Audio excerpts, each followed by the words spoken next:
Turma, eu vou estar dividindo aí esse novo.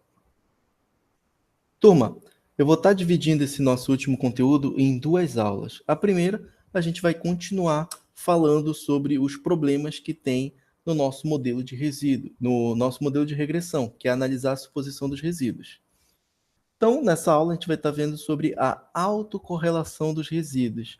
E na próxima aula, a gente finaliza o nosso conteúdo da disciplina com problemas de multicolinaridade, observações influentes e alavancagem, tá? Então, da mesma forma que acontece com a heterocidacidade, a gente, com a presença de autocorrelação, os estimadores eles vão continuar sendo o quê? Não viesados e de variância mínima. Mas continua aquele problema da variância dos estimadores, tá?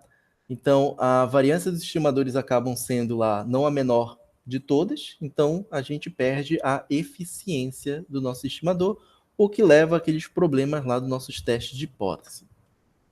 Exemplo, uma série temporal trimestral para estimação de regressão da produção contra a mão de obra e o capital. Então, estou fazendo um modelo de regressão da produção em relação à mão de obra e capital.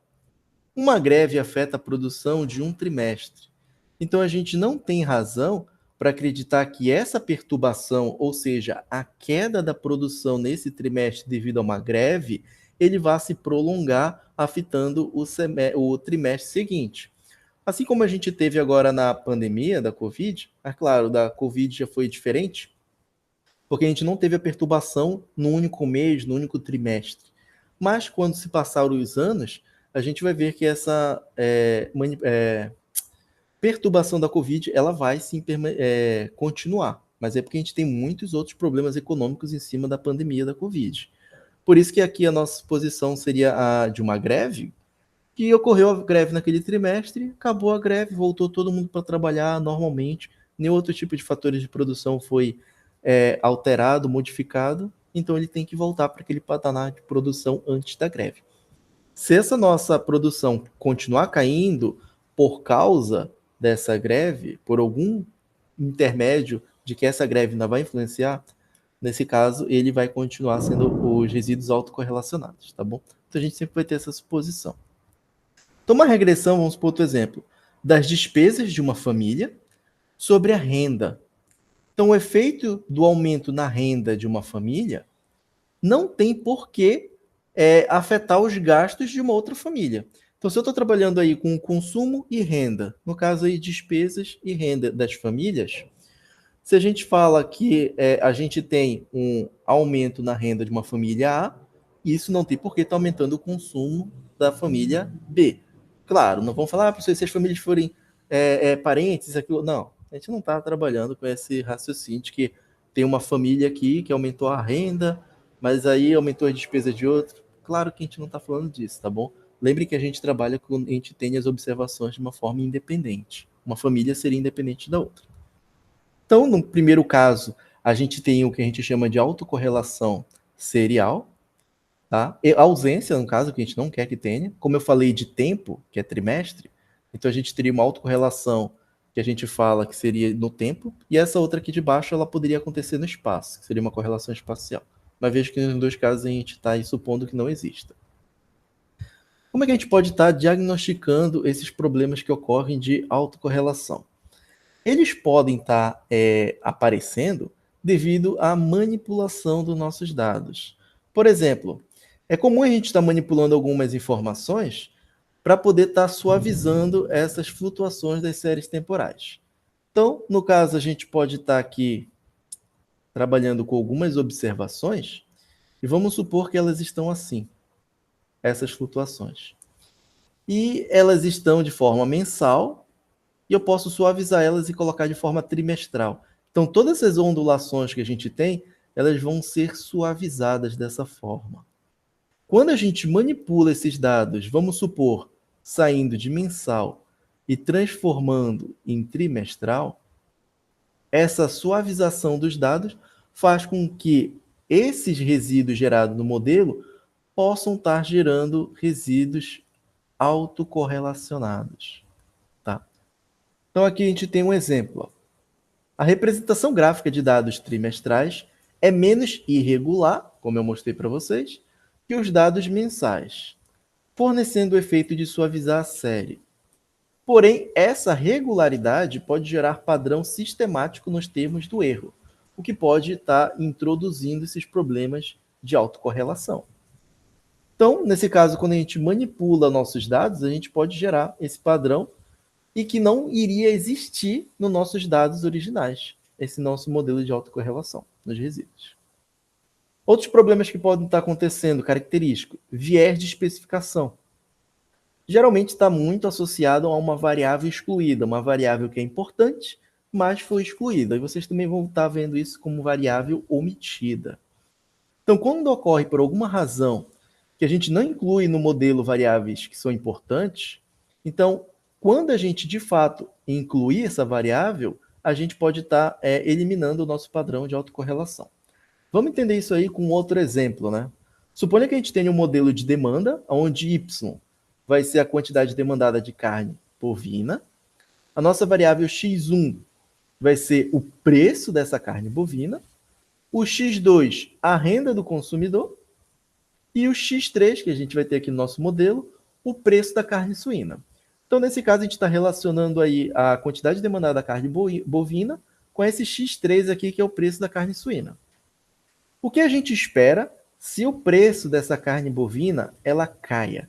Então, se cair o preço da carne bovina, a gente espera que a quantidade demandada da carne bovina ela também despenque, que os consumidores vão acabar alocando mais as suas compras para essa carne suína, ela está mais em conta, tá bom? Assim como a gente pode ter o aumento do preço da carne suína, vai aumentar, que as pessoas vão estar optando a comprar a carne bovina, tá? Então, a gente tem esse relacionamento, essa variável ela vai ser importante para estar descrevendo a quantidade ofertada da carne bovina, e vamos supor aqui que por alguma razão, vamos supor que eu não tenha essa informação do preço da carne suína, eu não vou inserir ele no meu modelo de regressão. E aqui eu estou mostrando para vocês essa equação 17.12, no qual eu não inseri a variável x3. Vocês devem lembrar que quando a gente não insere as variáveis, todas as outras informações que a gente não insere aqui no nosso modelo, elas vão estar contidas no erro. Esse erro do modelo são todas as variáveis no qual eu não inseri no meu modelo, elas são importantes para estar explicando o meu y. Então, se eu não insiro essa variável aqui, esse meu erro aqui, ele vai estar contendo esse preço da carne suína nesse nosso VT, tá? Só para não chamar de UT, que é um outro resíduo. Então, à medida que o preço da carne suína afeta o consumo de carne bovina, esse termo do erro ele vai refletir um padrão sistemático e vai estar criando uma falsa autocorrelação dos resíduos. Então, nesse caso, a gente vai ter aí todos esses tipos de variável que forem importantes e não inseriram no modelo, a gente vai ter um padrão sistemático e é um indício de autocorrelação. Então, se a gente tiver uma autocorrelação, pode ser devido a estar omitindo uma variável muito importante para o nosso modelo. Outro tipo de problema, forma funcional incorreta. Então, a gente já viu isso na aula passada, quando a gente trabalhou com funções, modelo de regressão polinomial. Então, vamos supor aquele nosso exemplo anteriormente, que é o custo marginal em relação à quantidade produzida, e por algum motivo a gente não sabe que esse relacionamento aí é quadrático, a gente não insere a nossa produção ao quadrado para captar esses efeitos. A gente faz o nosso modelo de regressão linear. Novamente, o termo quadrático vai estar inserido aqui nesses resíduos, e essa forma funcional incorreta vai gerar um padrão de autocorrelação. Aqui só lembrando aquela figura que a gente tem, né? Mostrando que o relacionamento entre o custo médio e a produção é quadrático. Tá? E, claro, quando a gente for fazer a autocorrelação dos resíduos, e na forma gráfica que a gente vai ver agora daqui a pouco, vai surgir um padrão quadrático indicando para a gente que a autocorrelação dos resíduos, possivelmente, ela pode ser solucionada inserindo esse nosso termo quadrático no modelo. Outro exemplo, veja que eu estou enchendo vocês de exemplo para não dizer, professor, não deu tantos exemplos assim. Os agricultores estão influenciados pelo preço vigente no ano anterior. Vamos supor que a gente tem um produtor aí, um agricultor, que esteja produzindo soja, tá? Ele tem lá a sua produção de soja e ele vai estar sendo influenciado pelo preço do ano anterior para saber o quanto ele vai estar investindo para aumentar a oferta dessa quantidade produzida de soja. Tá? Vou até colocar aqui, ó, oferta, vou colocar soja, para ficar melhor para vocês entenderem. Ou seja, como a gente está considerando o lado da oferta, a gente sabe que quanto maior o preço, mais os produtores têm interesse em estar ofertando aquele nosso bem. Ou seja, se eu tiver esses agricultores, eles não produzem só soja. Eles produzem soja, milho, algodão, qualquer outro tipo, vamos supor, de grãos. Se ele verificar que nos anos anteriores o preço da safra, o preço da saca da soja vem vindo aumentando, então ele vai se sentir mais estimulado em estar produzindo mais soja. Então ele vai aumentar os custos, ele pode estar aí adquirindo novas terras para estar investindo na produção de soja. Ou seja, o preço da soja do ano anterior, se for atrativo, ele vai intensificar a produção de soja. Então aqui a gente vai estar inserindo uma variável PT-1, ou seja, se a gente estiver verificando quanto ele vai estar tendo de interesse de ofertar a quantidade demandada de soja no ano T, ele vai considerar o tempo T-1. Quando a gente faz isso, a gente também chama de defasagem temporal, tá? Porque a gente está inserindo uma informação com um tempo defasado. E como a gente subtrai só de -1, a gente chama que é a defasagem de primeira ordem. Então aqui a gente tem como uma defasagem.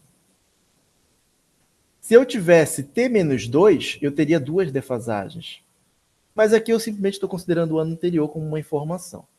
Então suponha que a gente tenha o preço de 2011 menor do que o preço de 2010, ou seja, vem caindo o preço da soja. Então no ano de 2012, os agricultores podem decidir em produzir menos soja. E claro, ele vai estar acompanhando o preço de milho. Se o preço do milho ficar atrativo, bem, vamos substituir a soja agora e vamos produzir mais milho, tá?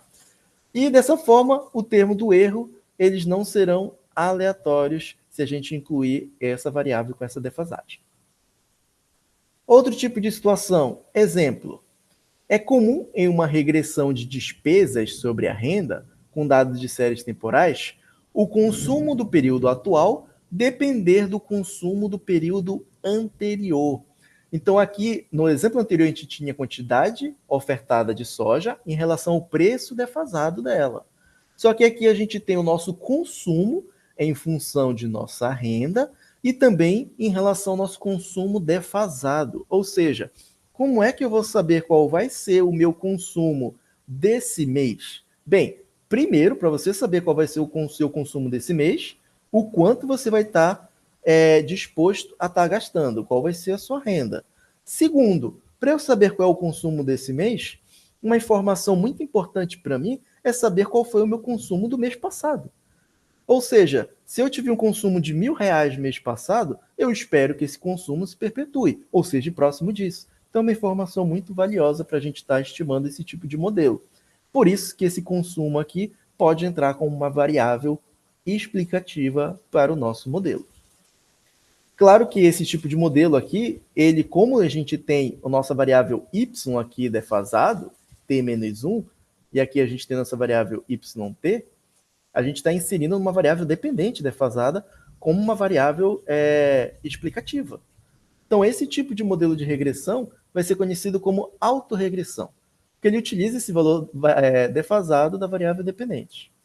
Caso não se utilize esse termo defasado, a gente pode gerar um padrão sistemático do erro decorrente dessa influência do consumo defasado sobre o consumo atual. Então, a gente precisa implementar aquele nosso consumo defasado, caso a gente verifique que a gente não incluiu ele e ocorreu problemas de autocorrelação. Então, para verificar essa existência de autocorrelação nos resíduos, a gente pode utilizar o diagnóstico da independência, que é o método gráfico que a gente vai ver daqui a pouco, e também os testes de Durbin-Watts e o do Breusch-Godfrey. Eu falei aqui que a gente não ia ver o teste de Durbin-Watts, apenas o método gráfico, mas eu vou sim apresentar para vocês o teste do Durbin-Watts, tá bom? Que eu considero essa disciplina apenas uma introdução, dado que a gente não consegue se aprofundar muito nela. Então, o diagnóstico de independência, o método gráfico, simplesmente a gente vai pegar os resíduos estimados e fazer um gráfico em relação à ordem da coleta da informação. Nesse caso, geralmente, se for no tempo, as informações vai estar na ordem temporal. Então, ao avaliar esse nosso gráfico, a gente pode perceber aí uma tendência em alguns pontos. E essa tendência, esse tipo de padrão no comportamento, vai se repetir em todo o nosso gráfico. E ele vai estar indicando essa dependência dos nossos resíduos, tá?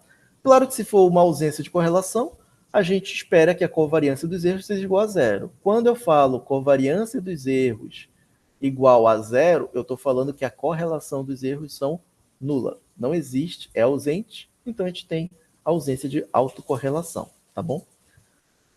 Vamos verificar como funciona esse padrão. Então, no primeiro gráfico, no gráfico a gente tem um padrão de autocorrelação dos resíduos de forma cíclica. Ou seja, se a gente fizer os resíduos em relação ao tempo e ficar dessa forma, a gente tem aí um indício que possivelmente tem movimentos cíclicos, tá bom? A gente pode ter um movimento aí de recessão na nossa economia ou não, tá bom? Gráfico B. Se eu tiver um padrão dos altos de correlação dessa forma, eu tenho uma tendência crescente nos meus dados. Simplesmente eu estou mostrando, então, que meus dados eles têm uma tendência embutida neles. Se eu tiver esse outro padrão aqui, como se fosse uma reta, também, mas é uma tendência decrescente. Aqui, simplesmente, eu tenho uma parábola. Ou seja, se eu não inserir um parâmetro que capte aí um termo quadrático no meu modelo de regressão, ele pode aparecer dessa forma. E eu posso estar tendo um indício de colocar esse termo quadrático no meu modelo de regressão, tá bom? E o que a gente espera é esse nosso gráfico Esse aqui é qual a gente vai ter aí a ausência de autocorrelação. Veja que os pontos estão dispersos ao entorno do zero. Então, os resíduos não formam nenhum padrão. Então, aqui a gente tem a ausência de autocorrelação nos resíduos. A gente pode verificar isso de forma gráfica, mas também a gente tem o nosso teste Durbin-Watson. Eu não sugiro muito que a gente fique apenas no gráfico, porque fica muito subjetivo. Então, a gente aplica um teste para ser mais conclusivo, tá bom? Aqui eu só estou explicando cada uma delas. Então, como é que a gente pode estar verificando isso pelo teste Durbin-Watson?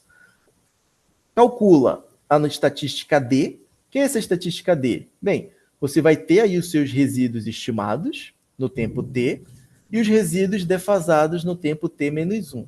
Faz a diferença deles, eleva ao quadrado. Ou seja, você vai ter o seu modelo de regressão, aí você tem a variável dependente, as variáveis explicativas. Com isso, você pode ter aí quem? O seu y estimado. Quem vai ser o y menos o y estimado? É o seu resíduo. Vou chamar de U, tá? Estimado. Ou seja, aqui que você vai ter todas essas informações desse nosso U. Como é que você vai fazer esse UT menos UT menos 1? Vou estar só arredando aqui para vocês visualizarem melhor. Tá? Então aqui vamos supor que a gente tem um valor do erro menos 3, depois 2, menos 1, pode ter 1, assim sucessivamente. Esse primeiro cara aqui é o UT, que eu vou chamar de U1. Isso aqui, o U2, assim sucessivamente. E vocês podem estar fazendo essa variável UT menos UT menos 1. Ou seja, para estar criando esse carinha aqui de dentro. Ó. Então vamos lá. Você vai fazer 2 menos o menos 3, tá bom? Então isso vai ficar igual a 5. Opa! Aqui vai ficar igual a... Cadê? Bem aqui, ó. Igual a 5. Esse cara aqui ele vai ficar sem ninguém, tá bom? Porque eu estou fazendo o T menos o T menos 1.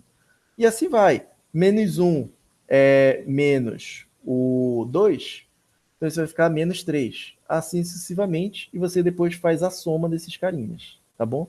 E esse aqui basta você fazer os resíduos ao quadrado. Cada um desse valor aqui você pode estar levando ao quadrado. Você vai encontrar isso. Professor, mas a gente vai fazer isso aí no Excel ou isso, aquilo outro? Na mão? Não. Eu vou estar mostrando para vocês como faz no Greto. Não vai ter necessidade de vocês estarem fazendo isso na mão. Eu só estava explicando aqui o mecanismo só para vocês não ficarem voando e como calcula utilizando essa fórmula. Algumas hipóteses antes de fazer o teste Durbin-Watson. O modelo de regressão ele tem que incluir o intercepto para poder funcionar. As variáveis exógenas devem ser fixas, é uma das hipóteses que a gente já tem no nosso modelo. que a gente não quer que as variáveis exógenas sejam aleatórias. Se elas não forem exógenas, se essas variáveis não forem fixas, a gente vai ter o problema de modelos de equações simultâneas. E vocês não veem esse tipo de modelo no curso. 3. O termo do erro tem que ser gerado pelo um método AR. Esse AR é um modelo que a gente chama de autorregressivo.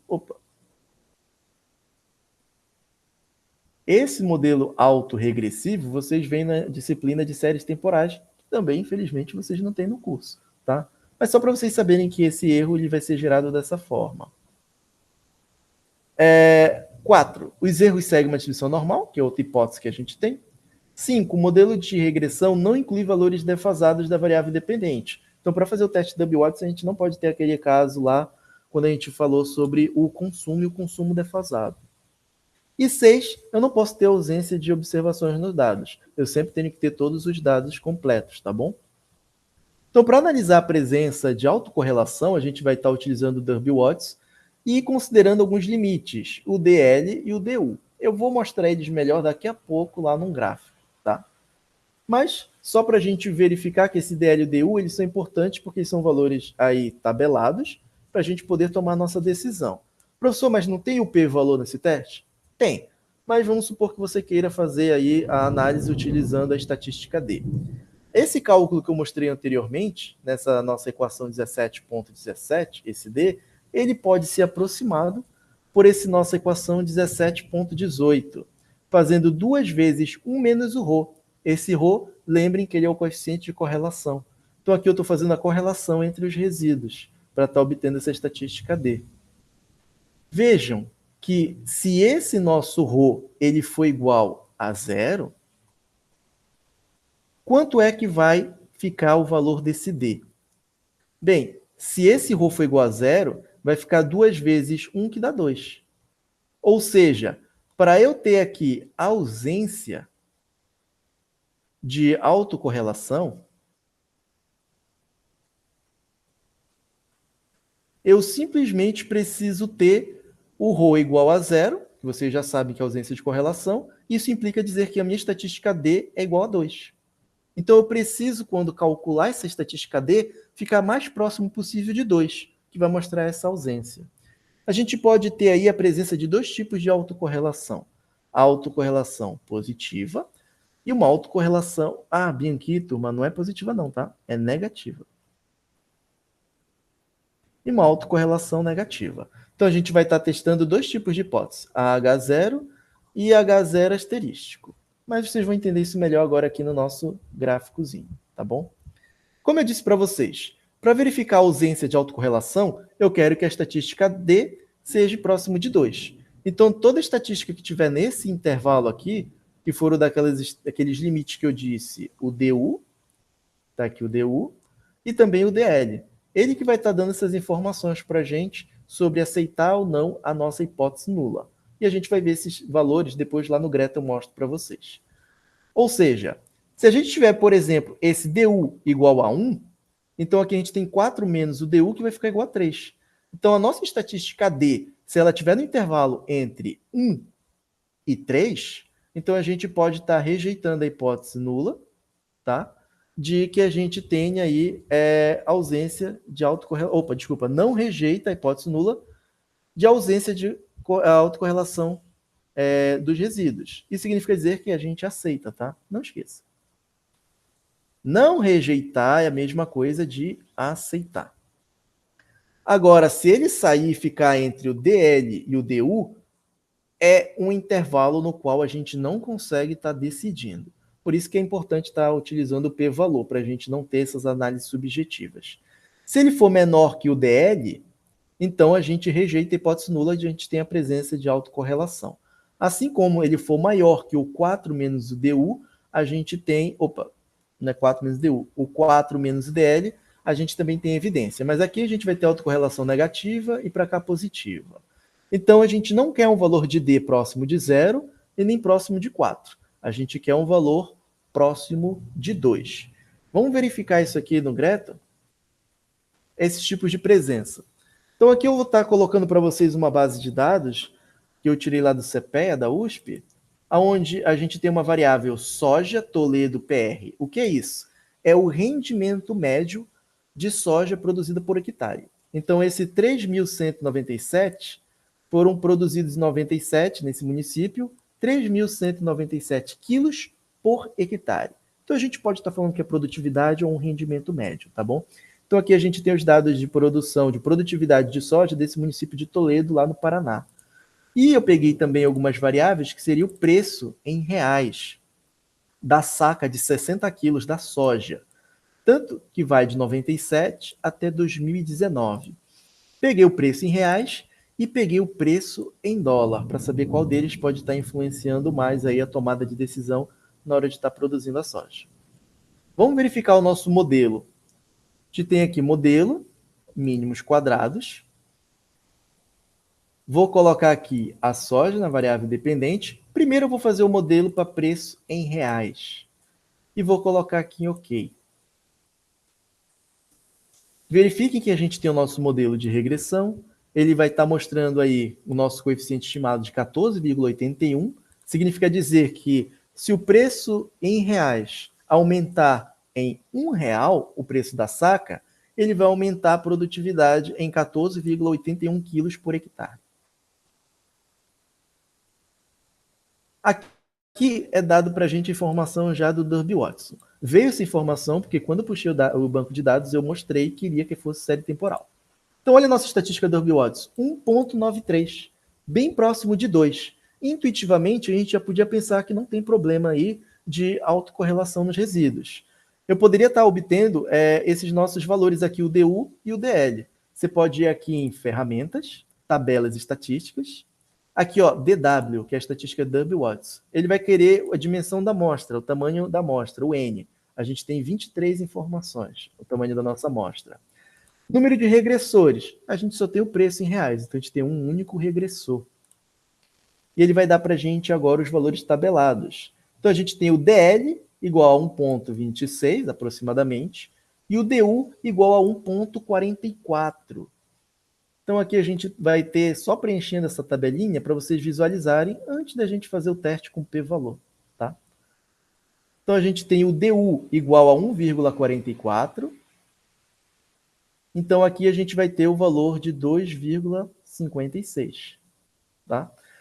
Como a nossa estatística calculada, o de Derby Watson, foi de 1,93, então ele está aqui dentro do nosso intervalo. Então a gente não rejeita a hipótese nula de ausência de autocorrelação nos resíduos. Perfeito. Utilizei esses valores, já podia estar concluindo que não tem. Posso fazer o teste. Vou aqui em teste, vai lá embaixo e está escrito, ó, Derby Watson. Aperta e vai sair o nosso resultado. Está fornecendo a nossa estatística, Derby Watson, e a gente também tem o nosso p-valor. O p-valor de 0,35. Então ele é acima do nosso nível de significância de 1,5%. Então a gente está aí favorável a aceitar a hipótese nula, da mesma forma. Ou faz o cálculo pelas tabelas, pelos valores de DU e UDL, ou você pode estar fazendo logo pelo o p-valor, que é mais rápido, tá? Tem outros testes também aqui, se você for em autocorrelação, e ele vai estar fazendo para a gente. Aqui você pode estar mudando a ordem da defasagem que você vai estar inserindo para fazer o teste. Pode colocar 1, mas como a gente tem 23 informações, eu vou aumentar um pouquinho essa defasagem. Tá? Vou colocar 4 e aperto OK. Então aqui ele vai estar colocando para a gente vários outros testes para a gente estar analisando. Então tem esse nosso teste aqui, que é o LMF, que é pelos multiplicadores de Lagrange, os mesmos tipos de multiplicadores de Lagrange que vocês viram lá na disciplina de matemática, com a estatística F, tá bom? Deu um p-valor de 0,56. Aceita a hipótese nula. A gente tem uma outra estatística aqui alternativa, o TR ao quadrado, um outro teste, e a gente tem um p-valor de 0,48 aproximadamente. Também a gente vai estar aceitando a hipótese nula. E a gente também tem o teste do L-Jumbox, que também vai estar testando aí o nosso modelo em relação à autocorrelação dos nossos resíduos. 0,54, a gente aceita essa hipótese. Tem outra forma de verificar também a ausência de autocorrelação? Sim, você pode ir em gráficos e tem bem aqui, ó, correlograma dos resíduos. Ele vai mostrar como é que está a correlação residual no tempo. Vou colocar uma ordem máxima aqui dele de 20, tá bom? E vou dar OK.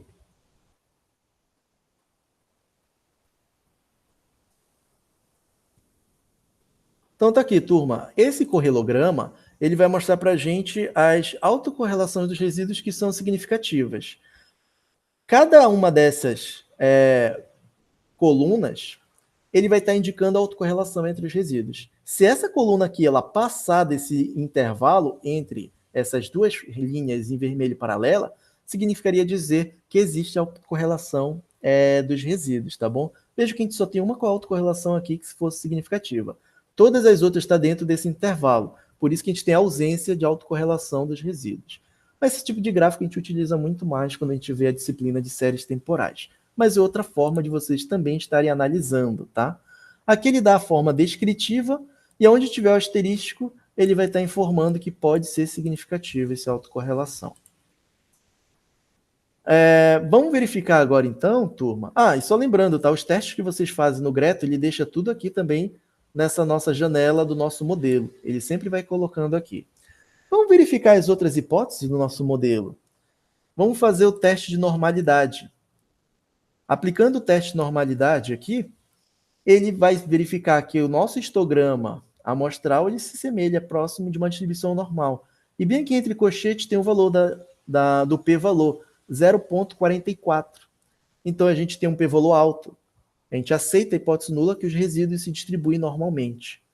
Professor, mas eu não queria enxergar assim. O Greto ajuda? Ajuda, ele é ótimo. Ó. Fecha o gráfico, fecha essa outra janela das estatísticas e ele vai colocar o resultado bem resumido aqui para você. Ó. Teste de normalidade dos resíduos. Então, a hipótese nula, erro tem distribuição normal e ele já dá o p-valor. E você apenas tem que saber que se esse p-valor for maior do que o seu alfa adotado, você aceita a hipótese nula. Então, a gente tem os resíduos normalmente distribuídos. Vamos verificar o teste wide para heterocidasticidade. Então aqui a gente tem o nosso modelinho que ele faz lá do teste wide que eu mostrei para vocês, e aqui ele já dá o p-valor do teste, 0,60. Então lembra, a gente tem a hipótese nula que os erros são homocedárticos. Então a gente aceita essa hipótese e a gente não tem problema de heterocidasticidade. Assim como ele vem para cá aquele resuminho da hipótese nula para vocês, e já com a estatística, com o p-valor também calculado, tá? Então, nesse nosso modelo que a gente queira fazer, a quantidade produzida em relação aos preços, a gente não tem problema de correlação, de distribuição, de normalidade dos resíduos, não tem problema de autocorrelação e não tem problema de heterocidasticidade. Tá ok a análise desses nossos resíduos para a gente poder estar trabalhando, tá? Vamos verificar o que acontece agora se a gente fizer um modelo com preços em dólar. Então, vou colocar aqui o nosso preço em dólar e vou fazer o modelo de regressão. Vejam que, diferente do modelo em reais, a gente não tem um grau de significância tão alto assim. Olha o p-valor associado ao preço em dólar, 0,48, quase 0,05. Quase que a gente não está a 5% dizendo que ele é significativo, tá? Veja que quando eu utilizei o preço em reais, o p-valor foi muito menor, tá bom? Qual seria um modelo que a gente poderia estar utilizando como alternativa? Que tal agora a gente tentar utilizar aquela variável defasada? Por quê? Vejam que a autocorrelação, ou a estatística da Derby-Watts, deu 1,56. E no modelo com preço em reais deu 1,93, bem próximo de 2. Vamos fazer a estatística o teste de Derby-Watts. Vai em teste, Derby-Watson. Olha só o que aconteceu. A gente tem um p-valor de 0,098. Então, se a gente está adotando no nosso estudo um alfa de 5%, a gente tem que adotar 5% em todos os testes. Então, aqui, a gente vai estar aceitando a hipótese nula a 5%. Ou seja, a gente vai estar aceitando essa nossa hipótese que não tem problema de autocorrelação. Mas se a gente fosse utilizar no nosso estudo 10% de significância, a gente estaria rejeitando a hipótese nula e dizendo que tem problemas de autocorrelação dos resíduos. Então, como ficou num patamar muito próximo de 10%, no qual fica subjetivo eu estar utilizando 5% ou 10% para tomada de decisão, a gente pode simplesmente estar pensando em utilizar a variável defasada em relação à variável no tempo atual. Vamos modificar esse modelo. Vai em modificar modelo, vai em bem aqui, ó, defasagem, e eu vou inserir uma defasagem.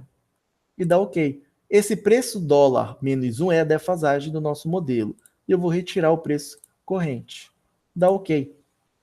Agora, o nosso novo modelo de regressão, ele já deu um p-valor, uma estatística do Durbin-Watson, que antes era 1,56, foi para aproximadamente 1,76. Ficou mais próximo de 2.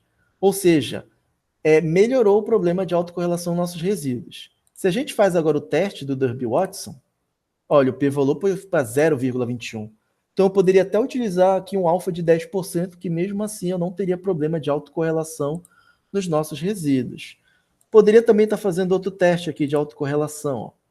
Vou deixar novamente 4 defasagens. Aqui ele vai dar todas aquelas estatísticas mostrando que não tem problema de autocorrelação, tá bom? E o bom porque vem para cá também esse teste. Aqui, em dólar, o que ele está querendo dizer? Se o preço, vamos só interpretar esse nosso modelo de regressão. Veja que o p-valor ficou até menor, tá? Com preço defasado. Se o preço do dólar aumenta, ano passado aumentar em $1, ele vai aumentar a produção em 34,65 quilos por hectare. Ou seja, ele pode estar de olho, no caso do preço em reais, na venda interna. Mas quando ele verifica a cotação preço em dólar, ele está pensando na exportação. Ou seja, ele não vai estar verificando, ele sempre vai estar verificando o preço do dólar com uma defasagem, porque a gente sabe, a nossa moeda ela vem se desvalorizando desde quando foi o plano real, vem se desvalorizando frente ao dólar. Então ele sempre está levando em consideração como está a cotação do dólar e o preço do soja internacionalmente para estar sendo estimulado a aumentar essa produção. Tá? Professor, qual dos dois modelos eu poderia estar escolhendo? Em dólar ou em reais? Cadê o nosso modelo em reais? Aqui. Como eu posso saber qual modelo é preferível? Aqui você pode olhar algumas estatísticas. Como a gente não tem, a gente tem o mesmo tipo de modelo linear, sem nenhuma transformação, nem nada, eu posso olhar um pouco como está o R ao quadrado, só para mostrar que aqui eu consigo explicar melhor, 36% da variação dos dados, e aqui eu explico apenas 22%, ou seja, o preço em reais ele está explicando mais. Assim como a gente tem o chamado critério de informação. Esses critérios, que é o de Akaike, o Hannah-Ankin e o critério de Schwarz, eles são valores, estatísticas obtidas para a gente poder estar selecionando modelos, tá? E os modelos que obtiverem menores valores desses critérios são os melhores modelos. Então veja que aqui a gente tem 344, 345, e nesse outro a gente tem 335, 336. Aí você vai dizer, poxa, professor, mas aqui o R ao quadrado ele é maior, ele explica mais. Mas veja, se eu for escolher um ao outro, eu vou escolher o que tem o menor valor. Aqui a gente tem do Schwarz 347 e para cá a gente tem 337. Então, se eu for escolher esses modelos, eu não vou considerar o R ao quadrado. Eu vou considerar esses critérios. Então, o dólar está mais importante. Até porque a gente sabe que o nosso mercado produtor de soja, ele visa muito aí o mercado externo para exportação. Principalmente porque essa cotação do dólar aí dispara. E, claro, isso faz com que os preços internos, que são praticados em reais, os preços também da saca acabam subindo conforme a gente faz a nossa exportação. Claro, aqui quando a gente aumenta o preço da saca em R$1, a gente aumenta a produtividade em 14,81. Aqui quando a gente aumenta o preço da saca em dólar do ano anterior, vem aumentando, ele fica estimulado a estar exportando, então ele vai produzir cada vez mais, tá? Então aqui, gente, a gente pode estar verificando isso, já são algumas ideias de artigo para vocês, que vocês podem estar fazendo, é muito interessante. Na próxima aula eu vou voltar com esse exemplo aqui para falar sobre multicolonialidade, o porquê a gente não insere, vocês poderiam estar se perguntando, professor, por que no único modelo o senhor não inseriu o preço em reais e o preço em dólar? É porque a gente tem esse tipo de problema de multicolonialidade que a gente vai estar vendo na nossa próxima aula.